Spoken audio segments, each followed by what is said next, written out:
Assalamualaikum students, how are you? I hope you all fine. Today we are going to read Kingdom English. Kingdom English में हम आपको concept दे रहे हैं use of this और that का। जी, this और that जो है, अब दिस का यूज तब होता है जब हमारे पास जो है we use this when an object is near, यानी हमारे पास कोई चीज होगी तो वो दिस यूज होगा। अगर we use that when an object is far, यानी हमसे दूर होगा। नजदीक चीज के लिए दिस यूज होता है और दूर के लिए डैट यूज होता है। जैसे कि ये लायन जो है ये हमारे पास है, तो उसने कहा है दिस इज अ लायन। क्या है यहाँ पे दिस यूज होगा क्योंकि ये हमारे नियर है, यानी पास है। नियर का मतलब होता है पास। दिस इज अ लायन, ये एक लायन है, शेर है।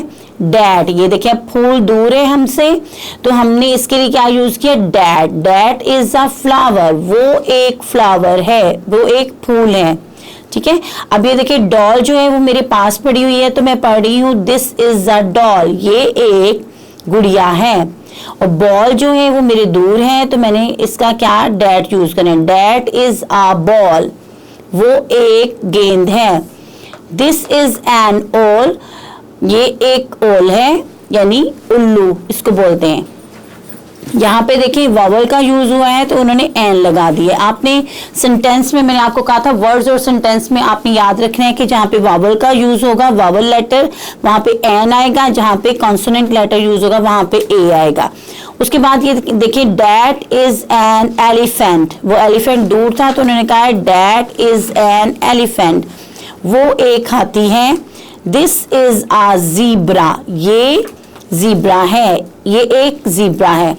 डैट इज अ जिराफ, ये देखें जिराफ दूर था तो उन्होंने कहा है डैट इज अ जिराफ, वो एक ज़राफा है। दिस इज अ फिश, ये एक फिश है, मछली है। डैट इज एन अम्ब्रेला, यहाँ पर यू का यूज हुआ है, यानी वॉवल लेटर का, तो उन्होंने एन लगा दिया है। डैट इज एन अम्ब्रेला, वो एक छतरी है। जी, किंगडम इंग्लिश में पेज नंबर 61 पर हमने आपको कॉन्सेप्ट दिया है use of this and that का। दिस में मैंने आपको बताया है कि दिस यूज होता है जब ऑब्जेक्ट यानी कोई चीज हमारे पास होती है। जैसे कि ये मेरे पास, ये देखिए ये टेप है, ये मेरे पास है, मेरे हाथ में है, तो मैं आपको बताते हुए बोलूंगी कि दिस इज अ टेप। क्या है? ये टेप है। और अगर ये मेरे दूर पड़ी हुई है तो मैं आपको इशारा करके बताऊंगी कि डैट इज अ टेप, कि वो एक टेप है। जी, उसके बाद ये देखिए मेरे पास जो है सीजर है, कैंची है मेरे पास, तो ये मेरे हाथ में अगर पकड़ी हुई है तो मैं आपको बताऊंगी कि दिस इज अ सीजर। ठीक है, ये एक कैंची है। अगर ये मेरे दूर पड़ी होगी, मैंने आपको कहना होगा कि ये, मैं आपको इशारा करके बताऊंगी कि ये देखिए डैट इज अ सीजर, यानी ये एक कैंची है। तो अगर मैंने लेनी हो तो फिर यानी वो पड़ी हुई है तो आप मुझे वो दे दें। तो इसी तरह हम बोलते हैं ना दूर वाली चीज, यानी दूर, आप बस अपने जहन में कॉन्सेप्ट रखिए कि जो चीज दूर पड़ी होती है उसके लिए यूज होता है, यानी फार का मतलब होता है दूर पड़ी हुई, तो डैट यूज होता है वो के लिए। जब जुमले में वो लफ्ज यूज होता है, वो एक कैंची है, तो वो का लफ्ज यूज होगा, क्या आएगा? डैट। अगर ये का लफ्ज यूज होगा, क्या आएगा? दिस। जुमले में अगर सेंटेंस में ये का वर्ड जो, ये एक टेप है, ये के लिए यूज होगा दिस, और वो के लिए यूज होगा डैट। ठीक है जी, ये मैंने आपको एग्जांपल भी दे दी है, तो दोबारा से हम पढ़ लेते हैं। दिस इज अ लायन, ये एक शेर है।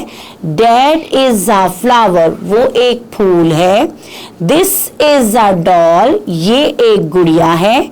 डैट इज अ बॉल, वो एक गेंद है। दिस इज एन ओल, ये एक उल्लू है। डैट इज एन एलिफेंट, वो एक हाथी है। दिस इज अ ज़ीब्रा, ये ज़ीब्रा है। डैट इज अ जिराफ, वो ज़राफ़ा है। दिस इज अ फिश, ये एक मछली है। डैट इज एन अम्ब्रेला, वो एक छतरी है, यानी दिस यूज हुआ ये के लिए और डैट हुआ वो के लिए। उर्दू में जब भी आप कोई सेंटेंस पढ़ें कि ये एक शेर है तो दिस यूज करें, वो एक फूल है तो डैट यूज करें।